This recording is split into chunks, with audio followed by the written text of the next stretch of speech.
Team briefing. Is this everybody? It doesn't seem a lot of people, does it? Is it everybody? I think there's some absconding. Morning, guys! Hooray! Brilliant. The worse it gets, the better you seem to get. I think everybody's feeling the same this morning, guys. I've spoken to a few of you, and if any of you slept really well, then it's a bonus, because I know none of us did, and it's just getting used to where we are. I mean, it's I think it's worth it just to wake up to this. We're going further on today, guys. We're going to go 7 kilometres from here. Sorry, our destination's Sommaruri Lake. It's actually a saltwater lake. It's about 3 kilometres long. Very beautiful place. And today we leave Himachal Pradesh. 7 kilometres from here there's a checkpost, and that's us into Jammu and Kashmir.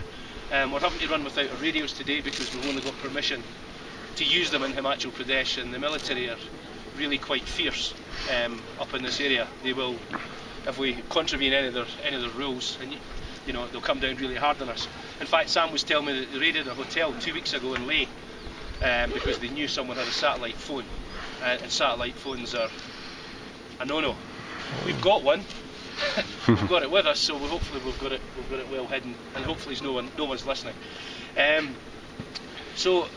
first stop probably we'll do today, guys, is a place called Pang. It's 70 kilometres from here. Altogether the distance today is 200. When we stop at Pang, we're going to refuel the bikes, okay, so it'll take a little while, but there's some davas there, you'll be able to get some food or whatever. And then there's a climb, just as soon as we leave Pang, there's a climb. We just climb up about another few hundred metres, and we come onto a flat plain, and it's absolutely stunning, guys. Honestly, make sure you've got your cameras charged, because I mean, this is beautiful, but it just takes it to another dimension. What you're about to see and where we're about to go is absolutely stunning.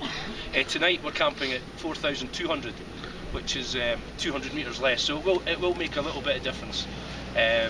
Hopefully, yeah. I don't know if it'll cure the snoring. Do you know what I mean? I had the tent next to Doc Rob last night, and I thought it was 2 donkeys mating.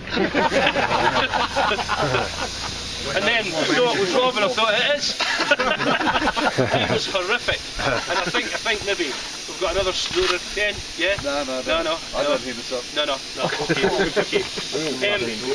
We had a few water crossings yesterday, guys, and obviously I know this is new to you, but when you're doing the water crossings, the bikes are taking quite a bit of damage, right? Underneath. Few have damaged underneath the bike and damaged the stands. And really what it's with is going through, the water crossings are going through these rocks too hard. You need to take your time going through them, okay, that's the key.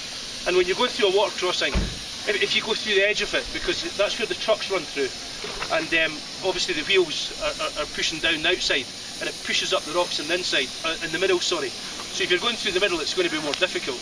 If you just take your time, and just take your time going through, the bike will just go through in first gear.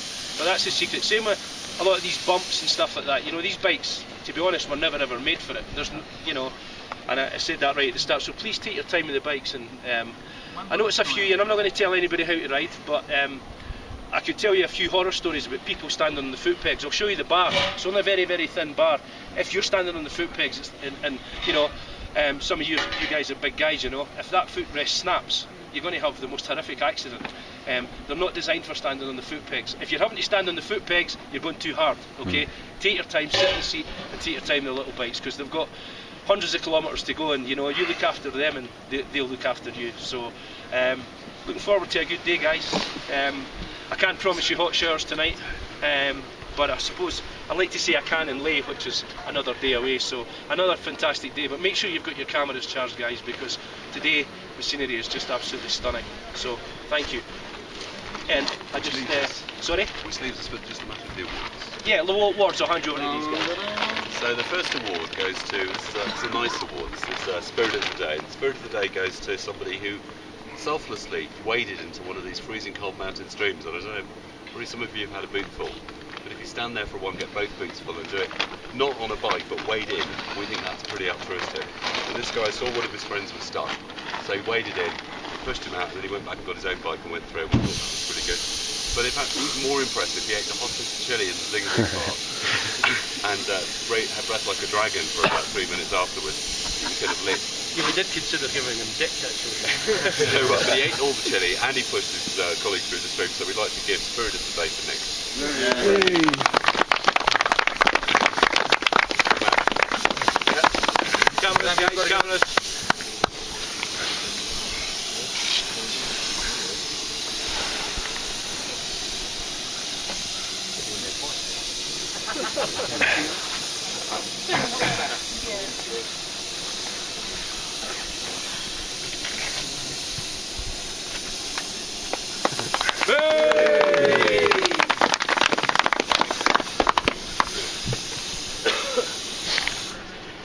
Okay, so next up is skid marks. As Al just explained, that a lot of people had to cross water crossing. One person stood out a bit, and doing so was he went for the water crossing. Don't know if he saw the rock, whacked the rock, bent his crash guard, and almost went off. Thankfully, he managed to hold the bike, but yeah, that was pretty intense. Well, I hope you enjoyed the view though, straight up and down. Skid marks goes to Martin. I hope I got the right one. You kept kind of quiet about that. Yeah. I'll tell you actually what he did. His bike was damaged from the day before. And it was just somebody, apparently said somebody running at the back of him. So he used that as a decoy. Because when we looked at the bike later, we thought, where did all this damage come from? So he made a big song and dance about his bike not being repaired. What I would like to say is I would like to endorse Mike, because he came in and got me out, so thank you very much. Yeah. Well done. Skid marks.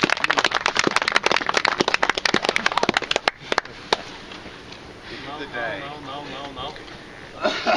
Now.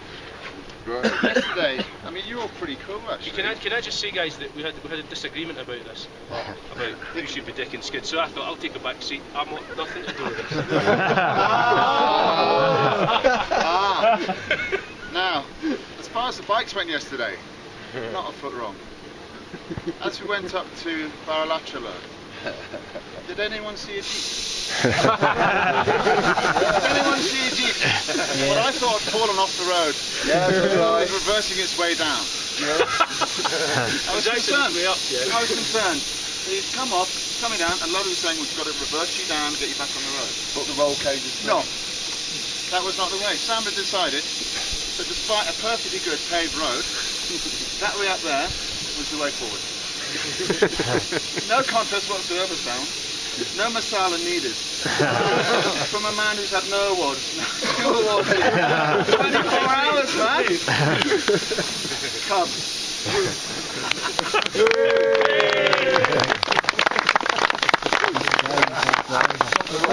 Before Sam puts that t-shirt on, I'd like to speak in his defence for a moment, if I may. And that's not on the basis of this t-shirt, it's on the basis of a discussion that we had yesterday. Okay. Because whilst Sam was proceeding up that track, he was followed for a minute by somebody else who was on a bike and who thought that it would be a good idea to try and get up that track too. And eventually Sam convinced them that it wasn't a very good idea. So he came back and he led the rest of us up the track. And as Sam got near to the track where we were and couldn't quite make it up those last few metres, he said, "Oh, you'll be fine. Up you go, up you go." That's exactly what I did. We said, "That's not going up there without a rope." Get the fuck, get the fuck.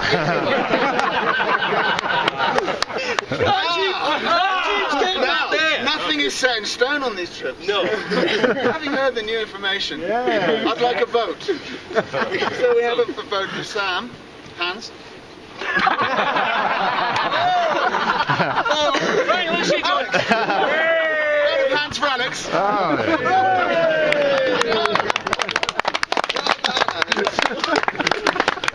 That's team for you.